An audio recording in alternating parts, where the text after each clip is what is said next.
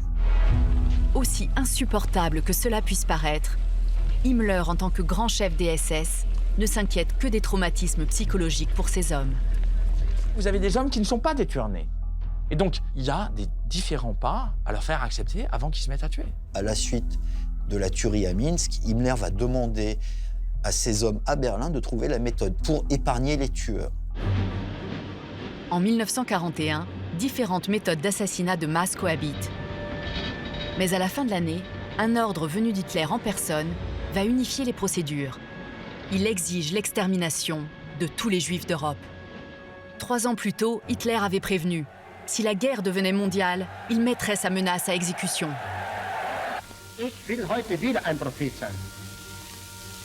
Wenn es dem internationalen Finanzjudentum in und außerhalb Europas gelingen sollte, die Völker noch einmal in einen Weltkrieg zu stürzen, dann wird das Ergebnis nicht die Bolschewisierung der Erde und damit der Sieg des Judentums sein, sondern die Vernichtung der jüdischen Rasse in Europa. Et c'est l'entrée en guerre des États-Unis en décembre 1941 qui motive finalement sa décision. La solution finale, elle est décidée par Hitler. À ce moment-là, les exécutions massives ont lieu. Dans cette année-là, il y a pratiquement 4 millions de Juifs qui ont été exterminés.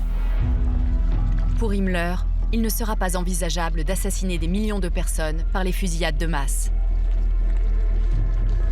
Et c'est pour cette raison que le gazage va être vu comme un recours efficient pour protéger les tueurs. Le gazage n'est pas introduit pour tuer plus de gens. En revanche, les chambres à gaz ont un mérite majeur, c'est d'épargner les tueurs. Il n'y a plus de contact avec les victimes, on ne voit même plus les gens mourir. On ramasse les corps à la fin. Himmler décide alors de concentrer sur un lieu unique toutes ces nouvelles politiques d'extermination. Un lieu gigantesque qui va devenir le plus grand des camps de concentration et des centres de mise à mort.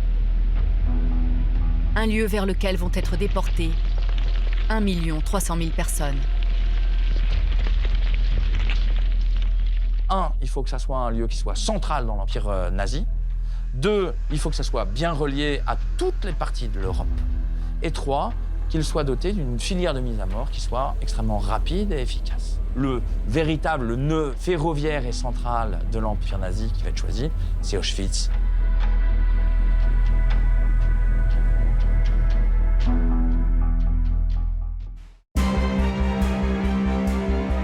Himmler confie Auschwitz à un fonctionnaire de terrain, un des pires spécialistes des camps. Il s'appelle Rudolf Höss. Il devient, à l'âge de 40 ans, directeur de l'un des plus vastes projets du Troisième Reich.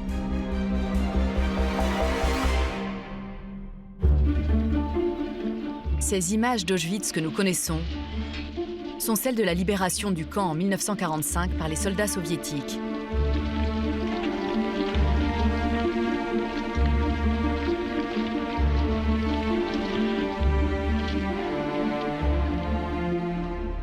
Pour diriger ce vaste complexe, le plus grand camp de l'Empire nazi, Heinrich Himmler avait le choix entre plusieurs responsables. Mais il a choisi Rudolf Höss, un homme qui a un passé de meurtrier.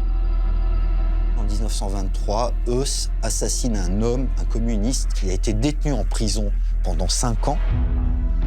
À sa sortie de prison, Himmler l'a pris sous son aile et a fini par lui trouver une nouvelle profession. Au début des années 30, Himmler est allé voir mon grand-père et lui a suggéré d'intégrer la SS. Rainer Höss est le petit-fils du commandant d'Auschwitz. Son père, Hans, est le plus jeune fils de Rudolf Höss. Il a d'abord eu un poste au camp de Dachau. Il est resté là-bas 4 ans. Puis il est devenu chef de la détention, puis directeur adjoint du camp de Sachsenhausen. Et en 1940, grâce à Himmler, il a été nommé directement commandant d'Auschwitz. Quand il arrive dans la localité d'Auschwitz en 1940 pour installer un camp, Höss ne découvre qu'une petite ville de 15 000 habitants, ainsi qu'une ancienne caserne de l'armée polonaise, où il établit le premier lieu de détention, Auschwitz I. Et il repère aussi une villa qui jouxte le camp. Eux s'emparent de cette maison, dont les propriétaires polonais sont expropriés. Au 2e étage, depuis la fenêtre de son bureau, cette vue plongeante sur le crématorium ne le gêne pas. Le commandant s'installe dans la villa avec sa femme Edwige et leurs 5 enfants. La famille ne pense qu'à son ascension sociale. Ces photos de l'album familial en attestent. Leur nouveau cadre de vie assure un confort inespéré. À 70 mètres des fours crématoires, le jardin entouré d'un grand mur devient le terrain de jeu favori des enfants. C'était si grand qu'ils pouvaient faire du vélo à l'intérieur. Aujourd'hui, on dirait qu'à cette époque, mes grands-parents sont passés de l'état d'anonyme à celui de VIP. Grâce au camp de concentration, les Eus mènent une vie confortable, avec une main-d'œuvre réduite en esclavage. Il a un détenu qui sert de jardinier, des détenus qui servent de serviteurs à l'intérieur de la maison, qui s'occupent éventuellement des enfants au besoin. Il y a tout pour bénéficier, en tout cas, d'un embourgeoisement à Auschwitz. Mon grand-père écrit dans ses mémoires, c'était le paradis. Comme tous les responsables SS, Eus est constamment motivé par Himmler, dont les arguments n'ont été enregistrés qu'une seule fois, pour un usage interne. Von euch werden die meisten wissen, was es heißt, wenn 100 Leichen beisammen liegen. Wenn 500 da liegen oder wenn 1000 da liegen. Und dies durchgehalten zu haben. Und dabei, abgesehen von menschlichen Ausnahmeschwächen, anständig geblieben zu sein, hat uns hart gemacht und ist ein niemals genanntes und niemals zu nennendes Ruhmesblatt. Dès 1941, Himmler ordonne à Eus qu'Auschwitz passe à l'échelle industrielle pour recevoir de plus en plus de convois. Les bâtiments en briques rouges de l'ancienne caserne ne suffisent plus. À 3 km de ce premier site, débute alors la construction de Birkenau, un gigantesque camp de concentration, mais aussi un centre de mise à mort où, dès leur arrivée, les déportés sont envoyés directement dans les chambres à gaz. Eus utilise aussi les prisonniers pour alimenter en main-d'œuvre tout un complexe industriel. Une grande usine chimique s'installe. À la pointe de la technologie de l'époque, elle fabrique notamment du caoutchouc pour les pneus. L'ensemble à Auschwitz, c'est-à-dire les camps, la ville, les usines, c'est un chantier permanent et incessant de 1940 à quasiment 1945, à la fin de la guerre. Auschwitz ne cesse de se diversifier. Après cette immense usine, Eus développe un grand projet agricole avec Himmler. Partage ça avec Heinrich Himmler, qui a fait, à partir de 1918, des études d'agronomie. Et donc, ils ont une passion commune. Eus supervise l'implantation de ces serres pour faire des recherches sur de nouvelles plantes. À partir de 1943, le camp de Birkenau devient immense. Le nouveau pôle agricole s'établit dans un petit hameau, Reiskow. Pendant la guerre, Auschwitz devient une ville modèle pour les nazis. La population est multipliée par 4.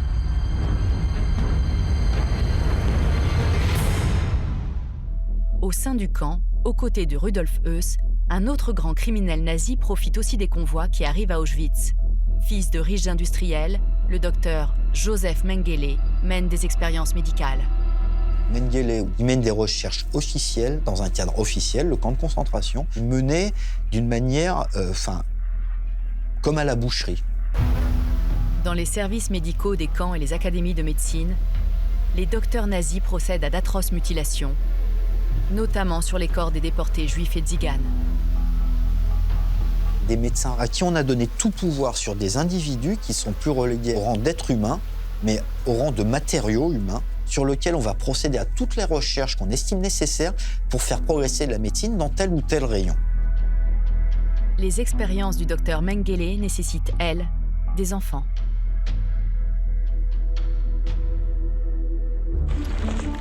Dans cette colonne de petits rescapés, filmée ici en 1945, au premier rang, 2 petites sœurs jumelles se donnent la main.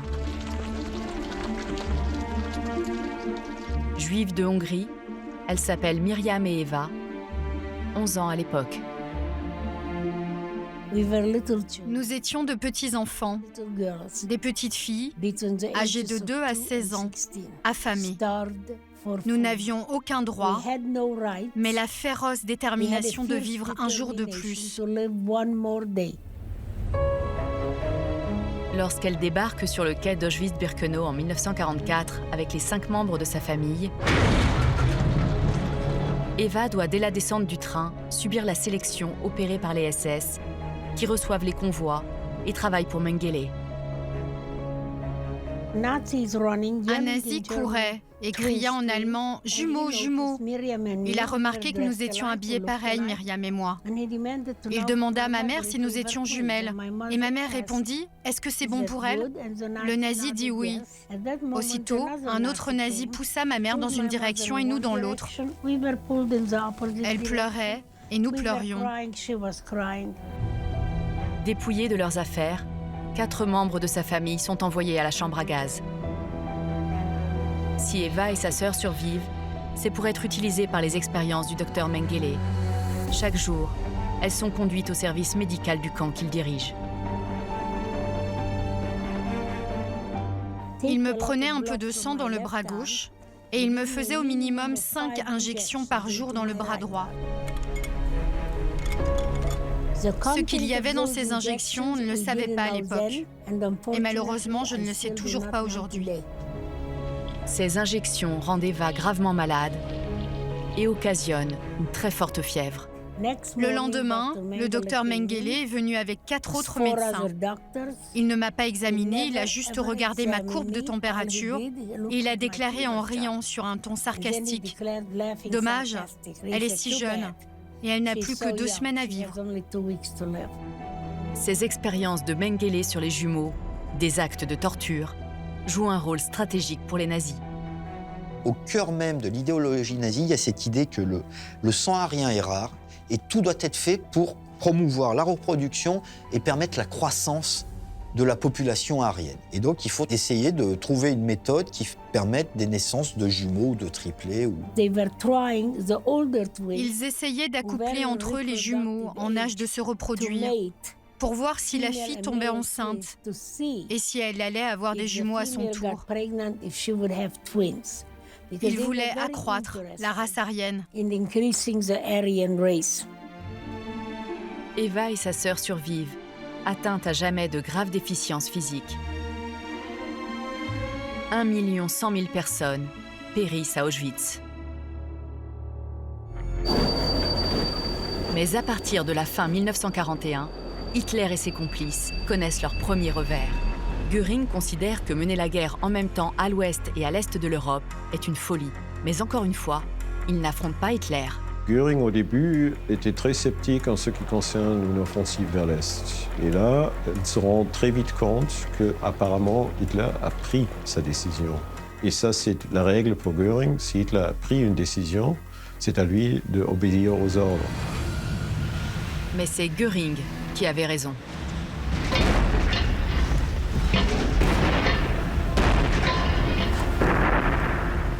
Face à l'URSS, l'armée allemande n'avait pas pris la mesure de l'hiver glacial. Les troupes s'épuisent. Devant Stalingrad, les pertes sont énormes.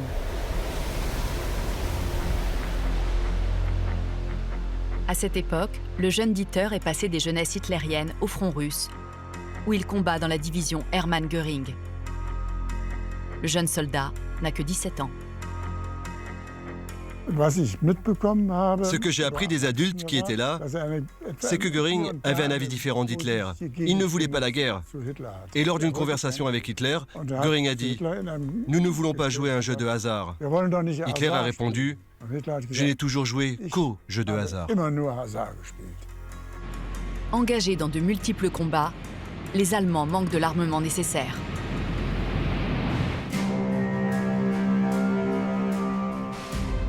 Mais Hitler ne veut rien entendre. Il cherche dans sa garde rapprochée un complice capable de lui promettre un miracle. Göring, qui a déjà dirigé l'industrie de l'armement, se porte candidat. Hitler lui préfère un collaborateur plus motivé. Il choisit son architecte, Albert Speer. Hitler lui a dit « Vous devez devenir ministre de l'armement ». Speer a dit qu'il n'avait aucune formation dans ce domaine. Hitler a insisté en disant « Vous allez le faire ». Donc, il a accepté cette mission. Sans Speer, la guerre n'aurait pas duré aussi longtemps. Der Reichsminister für Rüstung und Kriegsproduktion und Chef der OT, Albert Speer, in einem Rüstungsgroßbetrieb, dankte Ihnen für Ihren tatkräftigen Einsatz, durch den das Wunder der Rüstungssteigerung ermöglicht wurde. Hitler lui a demandé de doubler les cadences de production. Mais dès le début pour Speer, le problème semble compliqué. Les hommes sont envoyés au front, les femmes les ont remplacés dans les usines d'armement. La propagande les a même encouragés à abandonner leurs emplois précédents. Diese Arbeiterin war kürzlich noch als Modistin in einem Modesalon. Diese Verkäuferin in einem Luxuswarengeschäft. Und diese hier verkaufte Parfümerie. Mais c'est encore insuffisant pour atteindre les objectifs exorbitants dictés par Hitler. De surcroît, Speer est chargé de superviser la mise au point d'armes secrètes qui doivent inverser le cours de la guerre. Notamment les missiles V1 et V2 qui sont testés depuis plus de 5 ans.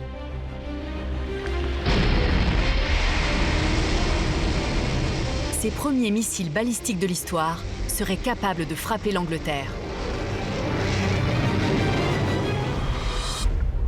Contre toute attente, Speer réussit le miracle. Alors que le pays subit des bombardements au cours de l'année 1943, comme ici à Hambourg, il parvient à doubler la production de l'armement. Les canons et les tanks sont assemblés à la chaîne dans d'immenses usines où les ouvriers travaillent plus de 70 heures par semaine. Mais son miracle a aussi une face cachée.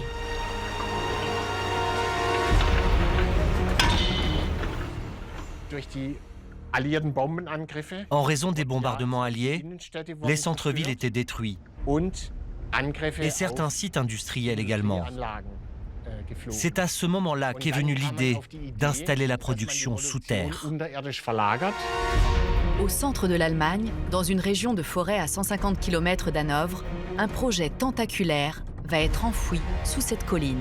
Les nazis imaginent un réseau de galeries de plus de 12 km qui traverse de part en part toute la montagne de Mittelbau-Dora. On y pénètre par cette vaste entrée, haute de 7 mètres. L'ancienne mine se présente comme une interminable succession de tunnels. Ce labyrinthe comprend 45 travées. C'est la plus grande usine souterraine du monde, où les ouvriers assemblent les fameux missiles V2. Mais c'est aussi le cœur du système organisé par Albert Speer. Des milliers de déportés venus des camps de concentration y sont enfermés nuit et jour pour travailler comme des esclaves. Sur les 60 000 prisonniers du tunnel, 20 000 y laisseront la vie, dont plus de 2 000 Français.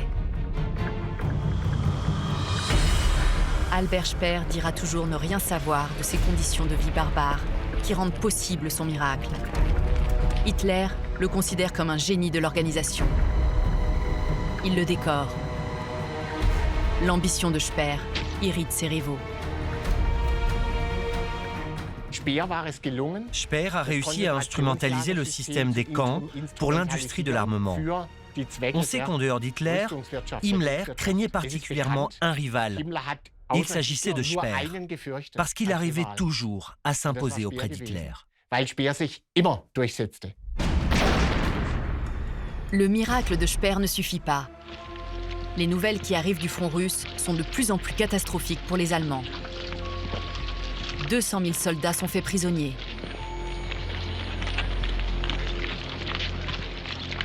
Göring porte maintenant physiquement le poids de la défaite. Sa consommation de drogue augmente en flèche. Bouffi, les yeux vitreux. Il pèse plus de 120 kilos. Il se sent inutile. C'est une crise personnelle. Et cette crise, il essaye de se calmer en prenant des médicaments à base des morphines ou d'autres choses. C'est à ce moment-là qu'on se moque de plus en plus de lui. Et c'est aussi non seulement le public allemand, mais c'est aussi Hitler qui devient de plus en plus critique. Pourtant, sur le front de l'Est, lorsque le maréchal Göring inspecte la Panzer Division, baptisée de son nom, tous les soldats doivent encore faire semblant de croire à la victoire. Parmi les combattants de cette unité se trouve le jeune Dieter. On savait entre nous que la guerre était perdue, mais on pouvait juste le penser, on ne pouvait pas le dire ouvertement. Si quelqu'un disait « la guerre est perdue, tout est fini », il aurait été fusillé.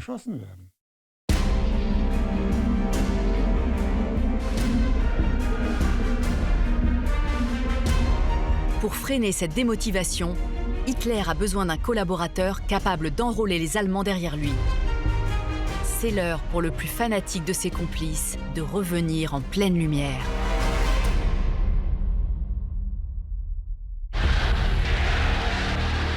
Palais des Sports de Berlin, le 18 février 1943, Goebbels orchestre une opération de communication. Il a réuni une foule de nazis convaincus, mais aussi des blessés qui rentrent du front. Il a soigneusement choisi ses 14 000 spectateurs.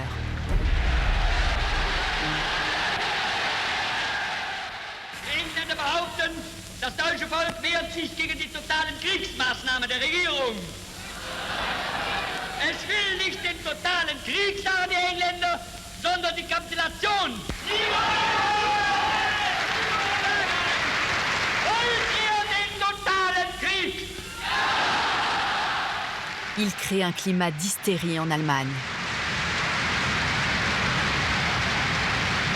Wollen wir ihn, wenn nötig, totaler und radikaler, als wir ihn uns überhaupt erst vorstellen können? Ich frage euch, seid ihr entschlossen, dem Führer in der Erkämpfung des Sieges durch dick und dünn und der schwersten persönlichen Belastungen zu folgen? Ce soir-là, Goebbels, en transe, va accomplir ce qu'il considère comme la performance la plus réussie de sa carrière.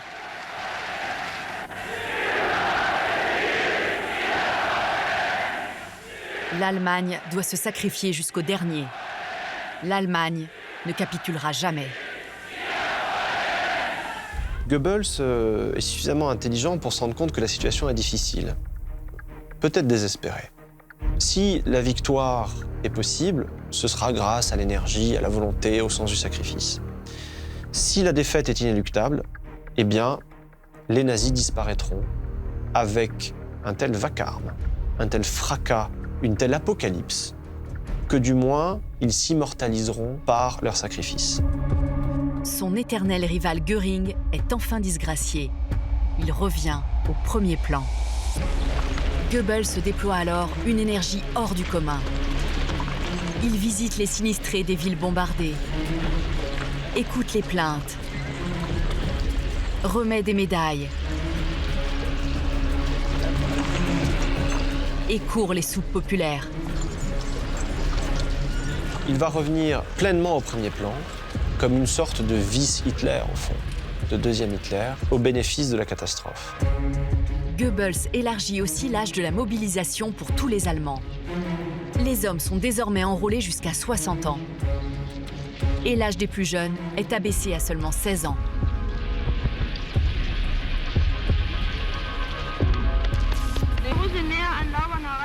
Dans la mesure où les Alliés approchent, j'ai décidé de m'engager. Les nouvelles recrues partent au front dans leurs habits de tous les jours, avec les armes qu'ils ont sous la main. Goebbels a donné un nom à l'opération « Tempête du peuple ».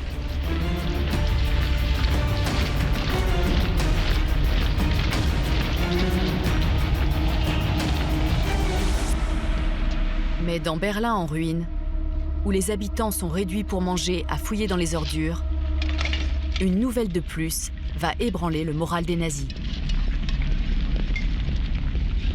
En Normandie, les Alliés viennent de débarquer. De jour en jour, l'effondrement du Reich se profile. La petite Margit vit cachée à Berlin. Pour fuir les nazis, son père juif s'est exilé en Chine. Et depuis sa cachette, en juillet 1944, la petite fille reprend espoir en entendant une nouvelle à la radio. Mon Dieu, mais le 20 juillet 1944, c'était l'attentat contre Hitler. Et vous savez ce que j'ai entendu en premier à la radio? C'était la voix d'Hitler qui disait « La Providence m'a sauvé ». Et elle l'avait sauvé. Dans cette pièce entièrement dévastée de son quartier général, Hitler a survécu miraculeusement à un attentat à la bombe. Autour de lui, on a compté 4 morts et 9 blessés graves auxquels il rend visite à l'hôpital. L'attentat a été organisé par des hauts gradés qui voulaient négocier avec les Alliés la capitulation de l'Allemagne.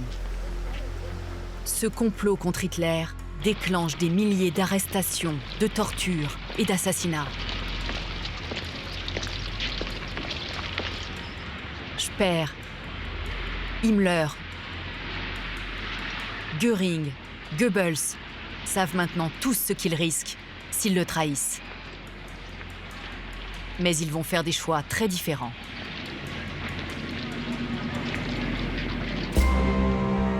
Ces complices sont tous censés suivre leur fureur jusque dans le sacrifice de leur vie. Ils sont maintenant piégés par Hitler, qui a perdu sa lucidité. En mars 1945, il marche au ralenti. Sur ces images de propagande, il s'assoit face à une carte et face à des généraux tétanisés qui n'osent pas évoquer la défaite. Il les domine, il leur cloue le bec, il les rabroue, il leur hurle dessus. Mais en printemps 1945, il déplace des petits drapeaux et des pions qui n'existent plus. Ce 20 avril 1945, le jour du 56e anniversaire d'Hitler, c'est la dernière fois qu'ils sont filmés ensemble. Göring et Himmler paradent, apparemment tout sourire, mais ce n'est plus qu'une illusion. Quelques heures plus tard, ils abandonnent précipitamment Hitler. Göring apprend qu'Hitler prend la décision de ne pas quitter Berlin. Göring s'en va pour le sud de l'Allemagne, il s'enfuit. Car à ce moment-là, rester à Berlin équivaut à mourir.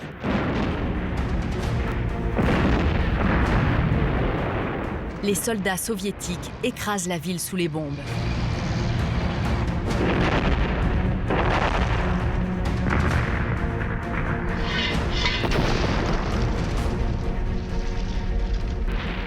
Dans un bunker sous la chancellerie monumentale, des 3 principaux complices, seul Goebbels reste terré avec Hitler.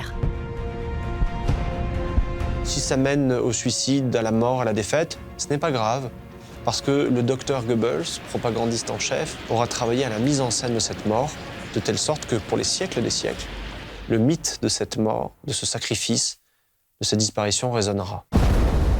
Alors que l'Empire s'effondre, Joseph Goebbels, le fanatique, adresse aux Allemands le 21 avril un dernier message radio.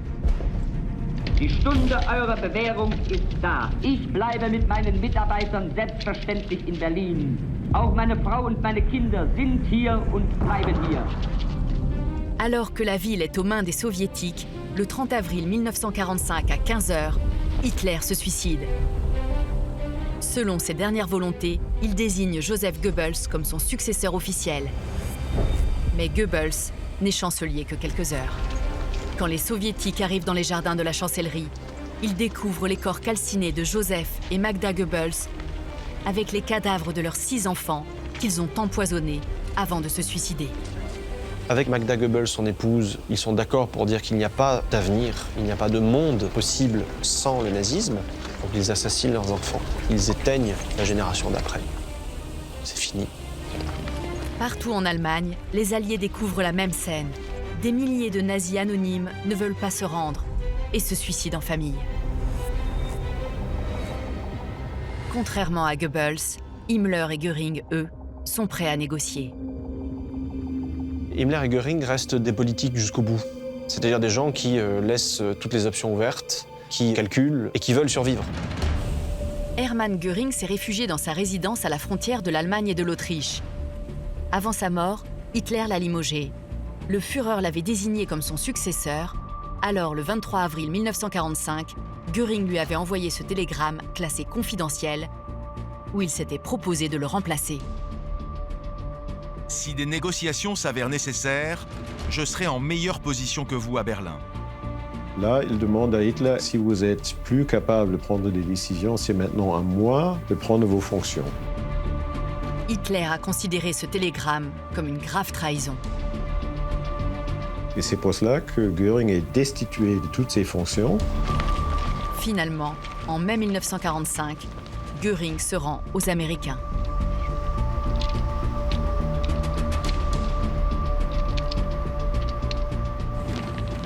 Sa femme et sa fille sont placées sous bonne garde.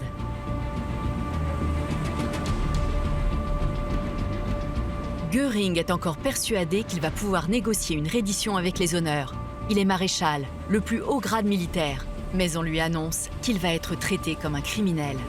Il comprend d'une minute à l'autre qu'il n'a aucune chance de négocier quoi que ce soit, parce que c'est une capitulation sans condition que les Alliés ont demandé depuis des années. Hitler a aussi été trahi par son fidèle Heinrich Himmler.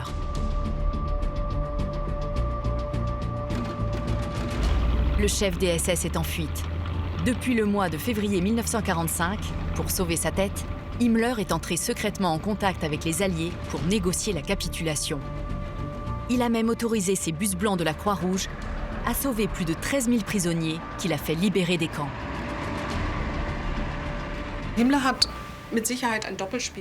Himmler a joué un double jeu à la fin de la guerre, quand il a mené des négociations dans le dos d'Hitler avec les Alliés. On remarque sa déconnexion de la réalité. Il a vraiment cru que les Alliés étaient prêts à l'accepter en position de force. Quand il comprend qu'il n'est pas crédible, Himmler se cache parmi de simples soldats allemands faits prisonniers. Il veut se noyer dans la masse, déguisé sous une fausse identité. Il est finalement reconnu près d'Hambourg, et au moment où il est fouillé dans cette maison par un médecin anglais, Himmler croque une capsule de cyanure, le poison qu'il gardait caché dans la bouche. Il meurt immédiatement. L'assassin du siècle ne rendra jamais de compte. Il a voulu échapper à ses responsabilités, pas seulement en fuyant, mais également en se suicidant pour ne pas comparaître devant un juge. Le même jour, à Flensburg, dans le nord de l'Allemagne, les derniers responsables nazis sont arrêtés. Parmi eux figure le protégé d'Hitler, Albert Speer, l'architecte et ministre de l'Armement.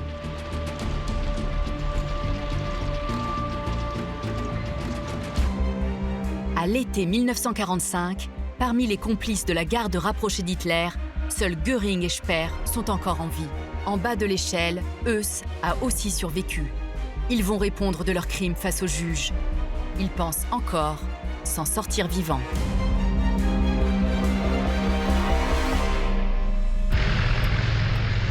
À Nuremberg, ce 20 novembre 1945, s'ouvre le procès du siècle.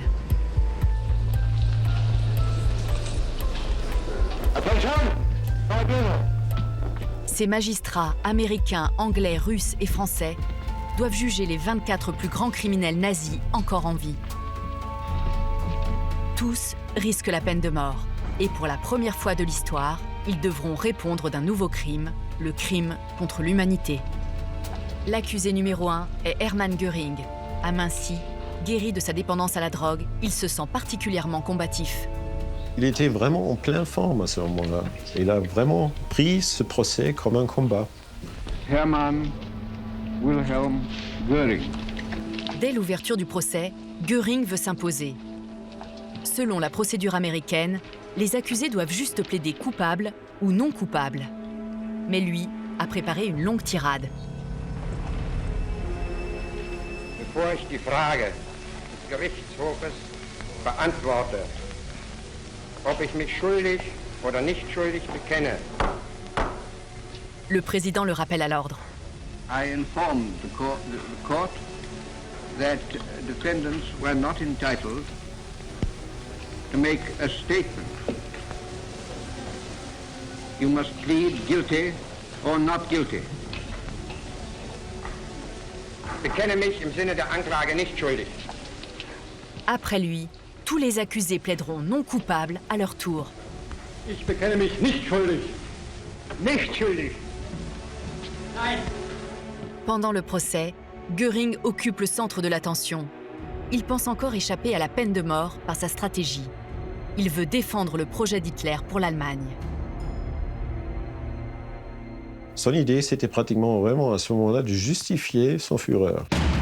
Mais les juges ont prévu un électrochoc. Les criminels nazis doivent être confrontés en plein tribunal aux images insoutenables filmées à la libération des camps.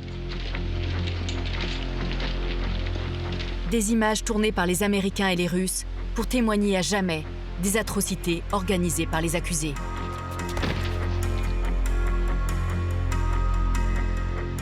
Pendant la projection, Göring détourne le regard.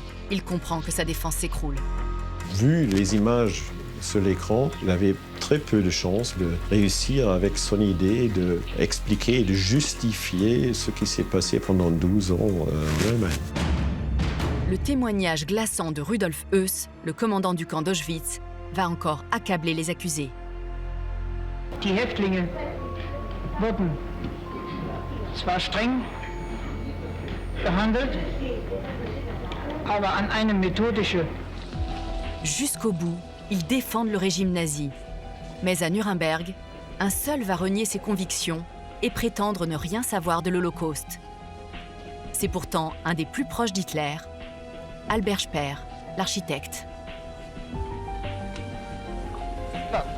Und der Zusammenbruch seines Systems haben eine ungeheure Leidenszeit über das deutsche Volk gebracht. Es wird nach diesem Prozess Hitler als den erwiesenen Urheber seines Unglücks verachten und verdammen. Il prétend qu'il aurait toujours pris ses distances par rapport à Hitler. Il aurait même envisagé de l'assassiner. Bien sûr, c'était grotesque. Le 1er octobre 1946, après 10 mois de procès à Nuremberg, le verdict tombe.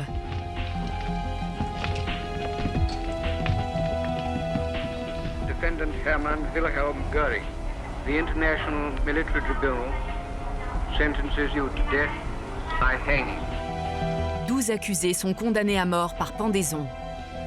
La stratégie de Speer a payé. Il n'est condamné qu'à 20 ans de prison. Göring ne veut pas être pendu comme un simple délinquant, mais mourir comme un soldat, fusillé par un peloton d'exécution. Le tribunal lui refuse. Alors, ultime provocation, quelques heures avant l'exécution de la sentence, avec la complicité d'un de ses gardiens américains, Göring se procure une capsule de poison et se suicide dans sa cellule, persuadé encore de laisser son empreinte dans l'histoire. Il a expliqué que maintenant, on va me condamner, mais dans une 50aine d'années, vous allez voir, on va avoir des petites statuettes de Hermann Göring dans tous les appartements des Allemands. Les responsables d'Auschwitz, eux, sont livrés à la justice polonaise, car les atrocités se sont produites sur son sol. Parmi eux, Rudolf Höss, le directeur du camp. Il est jugé à Varsovie et condamné, pour l'exemple, à être pendu dans le camp, sur le lieu de ses crimes.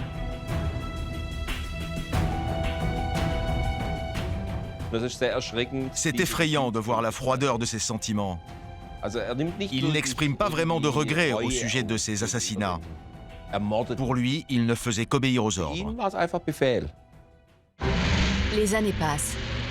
Dans la garde rapprochée d'Hitler, un seul est resté vivant et va devenir maître dans l'art du mensonge. Quand il sort de la prison de Spandau, dans la banlieue de Berlin en 1966, Albert Speer n'a que 61 ans. L'architecte et ministre d'Hitler attire les médias du monde entier. Après 20 ans de détention, il est le seul à pouvoir raconter de l'intérieur le fonctionnement du pouvoir sous Hitler.